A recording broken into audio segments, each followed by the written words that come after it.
Hello दोस्तों, स्वागत है आप सभी का आपके अपने यूट्यूब चैनल लेट्स क्रैक पर। दोस्तों, यूजीसी एनटीए ने एक नोटिस जारी करते हुए जो सीयूईटी है इसके परिप्रेक्ष्य में एक नोटिस निकाली थी। और यह नोटिस जो है 26/3/2022 को निकाली गई थी। और इस नोटिस में इस एग्ज़ाम से संबंधित सीयूईटी एग्ज़ाम से संबंधित जो है गाइडलाइंस दी हुई है। तो आज हम इसी नोटिस के बारे में ब्रीफली जो है चर्चा करेंगे। सीयूईटी क्या है इसके बारे में जो है चर्चा करेंगे, इसको बताएंगे। और यह एग्ज़ाम जो है कब होने वाला है, कब कंडक्ट होगा और इसका क्या प्रोसेस रहेगा, कौन कौन से सब्जेक्ट इसमें जो है इंक्लूड रहेंगे और किस लेवल पर जो है ये एग्ज़ाम जो है आपका कराया जाएगा और एनटीए जो है इस एग्ज़ाम को कराएगी। तो इसका एग्ज़ाम का लेवल है वो किस तरह से रहेगा, कौन कौन से सब्जेक्ट हैं जो इसमें इंक्लूड रहेंगे, उन सभी पे हम जो है विस्तृत चर्चा करने वाले हैं। तो जो ये पहले तो हम इसको समझते हैं कि सीयूईटी है क्या। ठीक है, पहले तो हम इसके फुल फॉर्म को समझते हैं। तो सीयूईटी जो होता है, इसकी अगर फुल फॉर्म की बात करें तो इसका फुल फॉर्म होता है कॉमन यूनिवर्सिटी एंट्रेंस टेस्ट। ठीक है, और ये जो टेस्ट होगा कॉमन यूनिवर्सिटी एंट्रेंस टेस्ट, ये सीयूईटी जो 2022 का नोटिफिकेशन निकला हुआ है उसका ये फुल फॉर्म है। सीयूईटी का बेसिकली फुल फॉर्म है। और इस सीयूईटी का जो एग्ज़ाम है ये किस पे कंडक्ट कराएगी, जो हमारी एनटीए की वेबसाइट है, ये किस पे जो है किसके माध्यम से, कौन सा ऐसा माध्यम है जो यह एग्ज़ाम जो है कंडक्ट करवाएगी। तो यह सीबीटी पे आपका जो है एग्ज़ाम कराएगी। ठीक है, किस पे, सीबीटी पे यह एग्ज़ाम जो है कराएगी। सीबीटी का फुल फॉर्म क्या होता है, तो इसका मतलब होता है कंप्यूटराइज्ड टेस्ट। ठीक है, computerize based test, computerize based test. ठीक है, सीबीटी का फुल फॉर्म होता है कंप्यूटराइज बेस्ड टेस्ट। ठीक है, इसके माध्यम से जो है एनटीए इस एग्ज़ाम को कंडक्ट कराएगी। और यह जो एग्ज़ाम है ये एग्ज़ाम पूरे इंडिया में, पूरे देश में जो है कराया जाएगा। पूरे देश में इसको कंडक्ट कराया जाएगा। और ये कंडक्ट कराने वाली जो संस्था है वो है एनटीए के माध्यम से यह पेपर जो है करवाया जाएगा। और यह पेपर जो है आफ्टर 12th, मतलब 12th जैसे ही आप ख़त्म करेंगे, एंड करेंगे, जैसे ही आप बड़ी बड़ी यूनिवर्सिटीज़ में जो कि सेंट्रल यूनिवर्सिटीज़ हैं उनमें जो है एडमिशन लेने के लिए यह एग्ज़ाम सभी के लिए जो है कंपलसरी होगा, सभी के लिए अनिवार्य होगा। तो इस एग्ज़ाम में या फिर जो यूजीसी का जो एग्ज़ाम है ये ऐसे बच्चों के लिए कराया जा रहा है जो बच्चे सेंट्रल यूनिवर्सिटीज़ में जो है, मान लेते हैं उनके जो मान लेते टेस्ट, कभी कभी ऐसा होता है कि अभी तक अगर हम देखें तो अभी तक जो एग्ज़ाम का पैटर्न था या जो यूनिवर्सिटीज़ अपने बच्चों जो भी 12th करते थे उन बच्चों को, या तो उनको जो है उनकी जो मेरिट होती थी 12th की जो मेरिट होती थी या उनका जो परसेंटाइल होता था, परसेंटेज के बेस पे कर लेती थी। मान लेते किसी का 90% है किसी बच्चे का, और ये बच्चा जो है सीबीएसई बोर्ड से है, सीबीएसई बोर्ड से है, और एक बच्चा जो है यूपी बोर्ड से है जिसके जो परसेंटाइल है कह सकते हैं कि 99 कह सकते हैं। लेकिन क्या होता था, ऐसे में ये जो सीबीएसई बोर्ड का जो बच्चा है ये बाहर रहता था, और ये जो 99 का बच्चा है या 99% पाने वाला बच्चा जो है जो यूपी बोर्ड का है वो जो है यूनिवर्सिटीज़ में दाखिला करा लेता था या उसका प्रोसेस जो है कंप्लीट हो जाता था। और ये बच्चा जो है सीबीएसई बोर्ड का जो बच्चा है ये बाहर हो जाता है, क्योंकि सभी स्टेट में, सभी स्टेट के अपने अपने जो हैं एग्ज़ाम के जो हैं या कहें जो 12th के या 10th के जो बोर्ड हैं अपने अपने स्टेट के हैं। और इसके साथ साथ जो है हर स्टेट में सीबीएसई बोर्ड भी रहता है, सीबीएसई बोर्ड भी रहता है। और ये जो बोर्ड है ये सेंट्रल का है, मतलब कि कह सकते हैं केंद्र का एक बोर्ड है। और इसी के साथ एक आईसीएसई बोर्ड है, आईसीएससी, ठीक, आईसीएससीई ये बोर्ड है, और एक यूपी बोर्ड है। ठीक है, तो ये इन तीनों बोर्डों में मान लेते कोई बच्चा जो है, कोई स्टूडेंट जो है किसी बोर्ड में ज़्यादा परसेंटाइल आता है, या कोई बोर्ड जो कॉपी चेक करता है उसको जो परसेंटाइल है या उसको जो नंबर हैं अच्छे देता है, सीबीएसई की अगर हम बात करें। और अगर हम आईसीएसई की बोर्ड करें इसमें भी जो है नंबर अच्छे मिलते हैं। और यूपी बोर्ड की बात करें तो इसमें नंबर थोड़ा जो है कम रहते हैं। कहने का मतलब ये नहीं है कि सीबीएसई बोर्ड जो है वो नंबर जो है अंधाधुंध देता है। ठीक है, कहने का मतलब ये है कि जो कॉपियाँ चेक होती हैं वो थोड़ा बहुत बेहतर ढंग से होती हैं, या बच्चे की जो माइंडसेट होता है, जो आंसर उसने लिखे होते हैं बहुत ही सही तरीके से जो है आंसर की जो है आंसर को लिखा हुआ होता है, इसलिए जो है सीबीएसई बोर्ड वाले को जो नंबर है वो अच्छे मिल जाते हैं। और यूपी बोर्ड वाला समझाने के लिए सब जो चीज़ें हैं बता रहे हैं, ऐसा नहीं है कि सीबीएसई बोर्ड या आईसीएसई बोर्ड में नंबर जो है ऐसे ही दे दिए जाते हैं, ठीक है। यूपी बोर्ड में भी नंबर मिलते हैं, लेकिन कहने का मतलब है ये जो एग्ज़ाम है, एग्ज़ाम पे जो बात कर रहे हैं कि जो यूपी बोर्ड का बच्चा है वो बाहर हो जाता है, या सीबीएसई बोर्ड का बच्चा, या हम कहें आईसीएसई बोर्ड का जो बच्चा है, मान लेते तीनों बोर्डों में एक बच्चे के परसेंटाइल हैं 90 और एक बच्चे के परसेंटाइल हैं, कह सकते हैं कि 95 प्लस हैं और इसका परसेंटाइल, और इसके जो है 98 के समथिंग है, ठीक है। तो इन तीनों में अगर कोई यूनिवर्सिटीज़ जो है परसेंटाइल के बेस पे एडमिशन लेती है अपने यूनिवर्सिटीज़ में या कॉलेजेस में, तो हाईएस्ट परसेंटाइल को प्रेफर करती है, तो एसएससी बोर्ड वाला इसमें उसका जो एडमिशन है यूनिवर्सिटीज़ में हो जाएगा। बट ये दोनों जो है बाहर हो जाएंगे। कहने का मतलब है इन तीनों बच्चों में जिनका परसेंटाइल ये है, ऐसा नहीं है कि इन तीनों बच्चों का जो कंपटीशन लेवल है या जो माइंडसेट है वो कमज़ोर है। कहीं ना कहीं कुछ प्रॉब्लम की वजह से या कुछ कमी की वजह से ये जो नंबर, या वो अच्छे ढंग से पढ़ाई नहीं कर पाया, या वो अच्छे ढंग से अपनी चीज़ को जो है जो कहते हैं एक्सप्रेस नहीं कर पाया। तो इन चीज़ों को ध्यान में रखते हुए जो है यूजीसी ने ये फैसला लिया है कि अब जितनी भी सेंट्रल यूनिवर्सिटीज़ हैं, टोटल कितनी सेंट्रल यूनिवर्सिटी है, 45 सेंट्रल यूनिवर्सिटीज़ हैं, इनमें एडमिशन को या इसमें दाखिला को कराने के लिए सभी के लिए जो एक टेस्ट है, जो एक पेपर है, पास करना बहुत ही कंपलसरी होगा। और यह जो पेपर है वो ये CUET पेपर होगा, आपका CUT एग्ज़ाम होगा।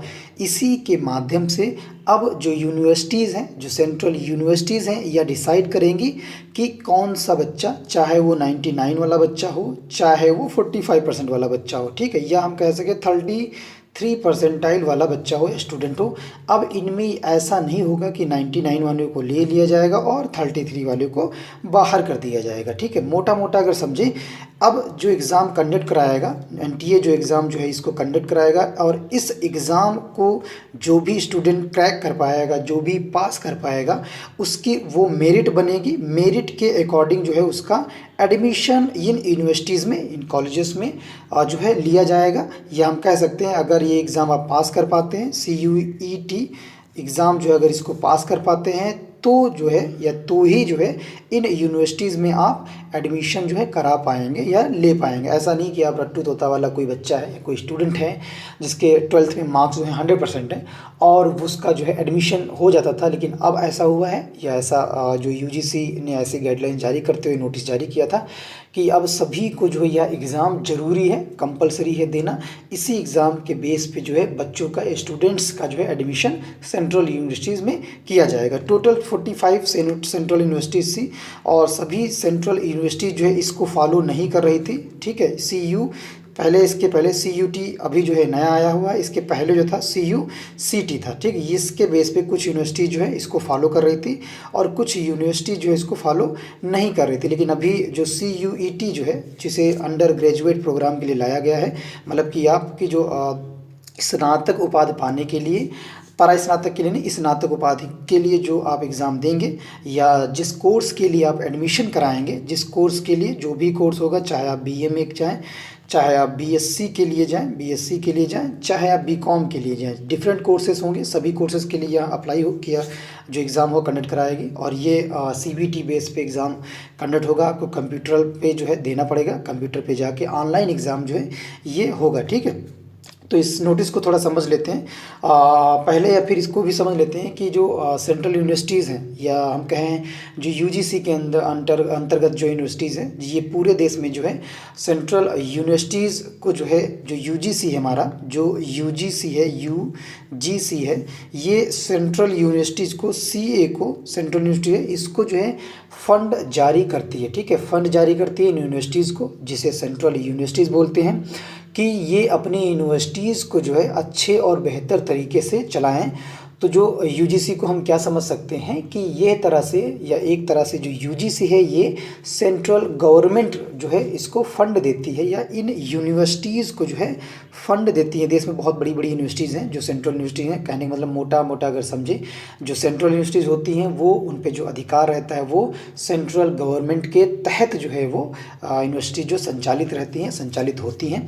तो इनको जो फंड जारी करता है वो सेंट्रल गवर्नमेंट जारी करता है। सेंट्रल गवर्नमेंट जो फंड जारी करता है वो यूजीसी को जारी करता है और यूजीसी जो है फंड इनको जारी करता है जो सेंट्रल यूनिवर्सिटीज़ है, तमाम प्रकार की जो है सेंट्रल यूनिवर्सिटीज़ है। तो ऐसा कहने का मतलब ये है कि ये यूनिवर्सिटीज़ जो है बहुत ही अच्छे ढंग से जो है स्टूडेंट्स की जो प्रिपरेशन है या जो नॉलेज है उनको जो है बेहतर कराने के लिए जो है बहुत सी सुविधाएं यूनिवर्सिटीज़ में होती, बड़ी बड़ी लाइब्रेरीज़ होती हैं, विभिन्न प्रकार के स्पोर्ट्स जो यहाँ पे कंडक्ट भी कराते हैं, जो है हर चीज़ का इस पर विशेष ध्यान रखा जाता है, चाहे वो हॉस्टल फीस हो चाहे वो एकेडमिक फ़ीस हो, सभी को ध्यान में रखते हुए जो है यूजीसी इन यूनिवर्सिटीज़ को जो है फ़ंड प्रोवाइड कराती है। और ये जो इन सेंट्रल यूनिवर्सिटीज़ हैं क्या करती हैं, सभी चीज़ें जो हैं बहुत ही सही और अच्छे मायने में स्टूडेंट्स को जो है पहुंच या स्टूडेंट्स को सुविधाएं प्राप्त करती हैं ताकि जो है स्टूडेंट्स अपनी प्रिपरेशन को, अपनी तैयारी को, अपनी चीज़ों को समझने की जो क्षमता है,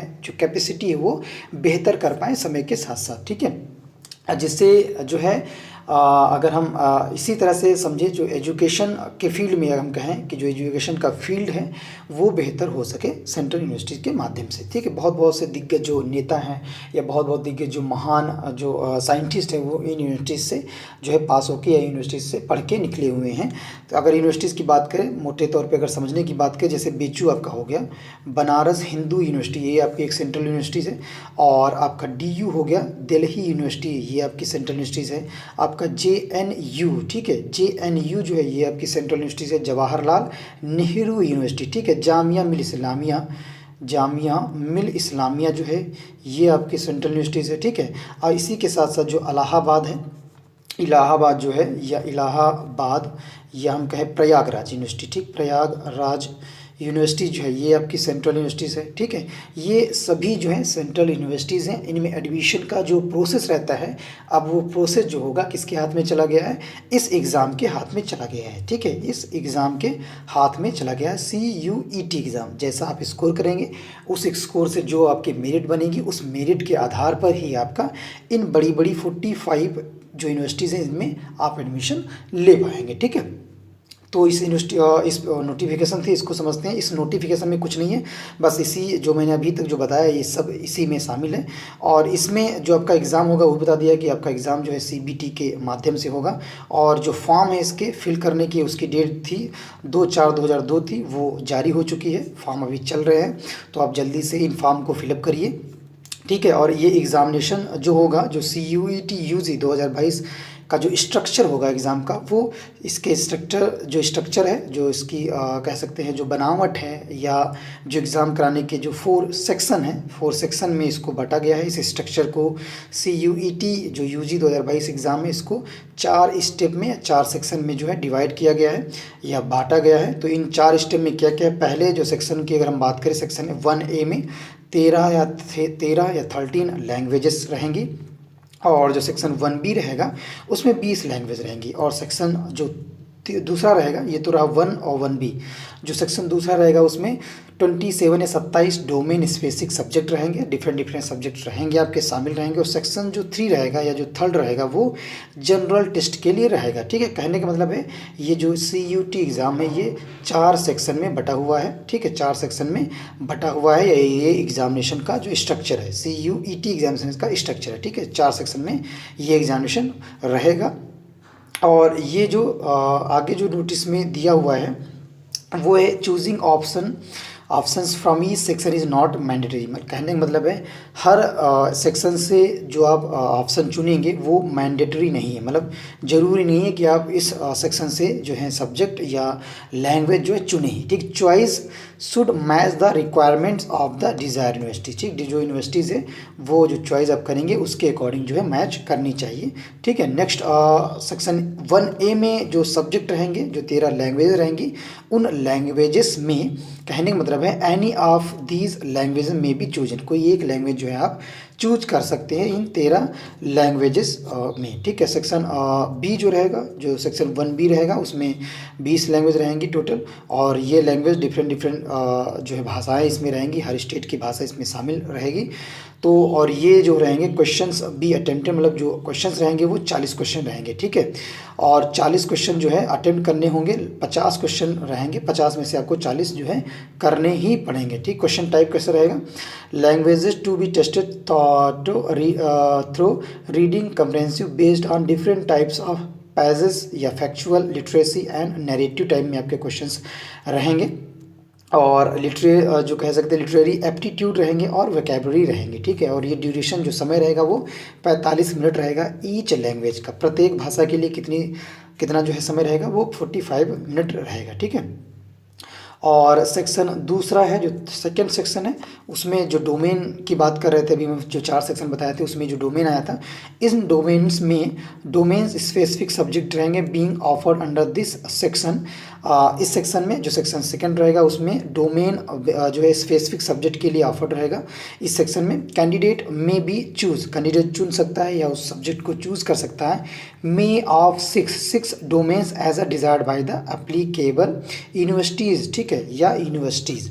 तो 6 जो सब्जेक्ट है मैक्सिमम वो 6 जो है डोमेन्स को वो चुन सकता है। इसके भी जो क्वेश्चन रहेंगे कितने रहेंगे, वो 50 क्वेश्चन रहेंगे, जिसमें से 40 जो है आपको करने होंगे। और input text can be based on MCQ type में क्वेश्चन रहेंगे। और ये जो क्वेश्चन रहेंगे वो NCERT सीधा तौर पे लिखा हुआ है, NCERT क्लास 12th सिलेबस पे या कक्षा 12 का जो CBSE बोर्ड का या NCERT का जो पैटर्न है उस सिलेबस पर ये क्वेश्चन सेक्शन 2 जो है, जो डोमेन है, उस पर बेस रहेगा। इसके लिए भी आपको 45 मिनट जो है मिलेंगे, 45 minutes each domain specific subject के लिए रहेंगे। सेक्शन अगर हम 3 की बात करें, सेक्शन जो 3 है, जो जनरल टेस्ट है, इसमें जो है अंडर ग्रेजुएट के लिए, प्रोग्राम के लिए या प्रोग्राम्स के लिए जो है being offered by universities where a general test is being used for admission. General test normal सा जनरल अवेयरनेस के क्वेश्चंस कुछ रहेंगे या जीके के क्वेश्चंस हो सकते हैं। टोटल क्वेश्चन रहेंगे 75, जिसमें से आपको 60 क्वेश्चन जो है करने होंगे, ठीक है। ये भी जो है MCQ बेस्ड पे रहेंगे। और जनरल नॉलेज रहेगा, करंट अफेयर रहेंगे, और जनरल मेंटल एबिलिटी रहेगी, और न्यूमेरिकल एबिलिटी रहेगी। सभी सेक्शन में जो है ये चीज़ें दी हुई हैं, लेकिन जो सेक्शन 3 है उसमें क्या क्या आएगा वो सभी चीज़ें इस दी हुई है, इसमें दी हुई है कि आपका जो है जनरल नॉलेज रहेगा, करंट अफेयर रहेंगे, मेंटल एबिलिटी रहेगी, न्यूमेरिकल एबिलिटी रहेगी, और रीजनिंग भी रहेगी, ठीक है। Arithmetic, algebra, geometry, mensurations and up till grade 8, ठीक है। लॉजिकल एंड एनालिटिकल रीजनिंग भी रहने वाली है। और समय आपको मिलेगा इसके लिए 60 मिनट के लिए आपको समय मिलेगा सेक्शन 3 के लिए, ठीक है। सेक्शन 3 जो है वो बेस रहेगा जनरल टेस्ट पे, और 75 क्वेश्चन रहेंगे, जिसमें 60 आपको करने होंगे। सब में 60 मिनट, 1 घंटा रहेगा। और जो 13 लैंग्वेजेस थी उनमें जो है ये सभी लैंग्वेजेस शामिल होंगी, ठीक है। तमिल, तेलुगु, कन्नड़, मलयालम, मराठी, गुजराती, उड़िया, बंगाली, असमीज़ या असमीज़, पंजाबी, इंग्लिश, हिंदी और उर्दू।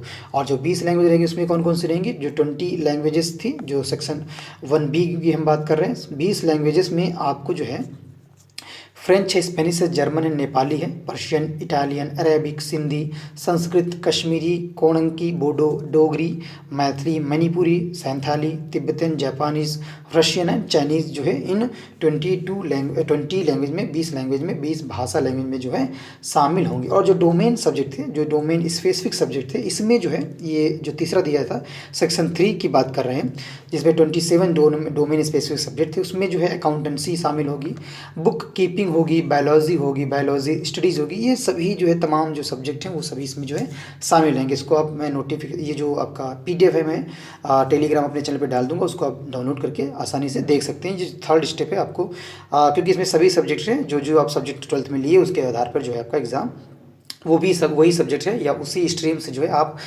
BA या BSc या BCom या जो भी अन्य कोर्सेज हैं उनको करेंगे। तो इसको सही ढंग से देख लीजिएगा, क्योंकि इतना समय है नहीं कि जो मैं इन सभी को जो है पढ़ पाऊँ। चलिए आगे बढ़ते हैं। आगे कुछ नहीं है, बस नॉर्मल सा ये दिया है कि candidate can be choose in any of 3 language from section 1 से 3 लैंग्वेज चूज़ कर सकता है। और सेक्शन B से जो है जो साथ में ही जो सेक्शन 1 और B से जो है 3 लैंग्वेज जो है वो चुन सकता है, ठीक है। The 3rd language chosen needs to be leave 6th of domain specific subject. कुछ नहीं है खास, कोई है नहीं इसमें। जो मोटा मोटा था मैंने आप सभी को जो है क्लियर कर दिया, बता दिया है। और जो सेक्शन सेकंड था जिसमें 27 सब्जेक्ट जो है ऑफर किए हुए थे, उसमें जो है कैंडिडेट में चूज मैक्सिमम जो है ज़्यादा से ज़्यादा वो 6 सब्जेक्ट जो है चुन सकता है। ठीक है, आप सेक्शन सेकंड से जिसमें 27 सब्जेक्ट जो है दिए हुए थे, उसमें से ज़्यादा कितने चुन सकता है कैंडिडेट? 6 सब्जेक्ट जो है चुन सकता है। ठीक है, नेक्स्ट बढ़ते हैं। और जो ये मीडियम होगा, जो पेपर होगा, जो सीबीटी पे बेस्ड पेपर होगा, जनरल टेस्ट जो होगा, वो जो होगा जो मोड ऑफ टेस्ट होगा, वो टेस्ट पैटर्न कैसा रहेगा? सीबीटी पे रहेगा, जैसा कि मैंने पहले ही बता दिया है। मीडियम जो है 13 लैंग्वेज में रहेगा। 13 लैंग्वेज जिसमें भी आपको देना है, जिसमें आपको आसानी रहे, उस मीडियम को आप चुन सकते हैं। सिलेबस जो है मैंने बता दिया है। अगर आप लोग कहेंगे तो स्पेसिफिक सिलेबस पर भी जो है एक वीडियो में बता दूंगा। और रजिस्ट्रेशन जो है वो स्टार्ट हो चुका है गाइस, ध्यान रखिएगा, क्योंकि कुछ काम की वजह से मैं ये वीडियो सही समय पे नहीं बना पाया था। जो रजिस्ट्रेशन है वो 2/4/2002 से चालू हो चुके हैं। उसकी जो लिंक है उसको मैं डिस्क्रिप्शन बॉक्स में डाल दूंगा, उसको आप वहाँ से सीधे जो है रीडायरेक्ट हो जाएंगे उस पेज पे जहाँ से ये रजिस्ट्रेशन होगा CUET एग्ज़ाम के लिए। ठीक है, 2022 एग्ज़ाम। तो आशा करता हूँ कि ये जो जानकारी है ये आप सभी को बेहतर ढंग से इन चीज़ों को आप समझ पाए होंगे। और जो फॉर्म है, जो फॉर्म फिल करने का जो तरीका है, अगर आप चाहेंगे, अगर आप कहेंगे तो कमेंट बॉक्स में आप हमें ज़रूर कमेंट करिएगा। उसके लिए भी एक स्पेसिफिक वीडियो जो है हमारे चैनल पे आपको प्रोवाइड करा दिया जाएगा फॉर्म फिलअप से रिलेटेड। ठीक है गाइस, तो मिलते हैं नेक्स्ट वीडियो। इसी के साथ साथ जो है जो सेक्शन थर्ड दिया था उसके mock test and practice test जो है हम जल्द ही चालू करने वाले हैं, जल्द ही शुरू करने वाले हैं। तो चैनल पे जुड़े रहिएगा गाइस। चैनल पे आगे यदि आप नए हैं तो चैनल को सब्सक्राइब करना बिल्कुल ना भूलिएगा, बेल आइकन को दबाना तो बिल्कुल ना भूलिएगा। तो मिलते हैं नेक्स्ट वीडियो में, नेक्स्ट सेशन में। Thank you so much guys.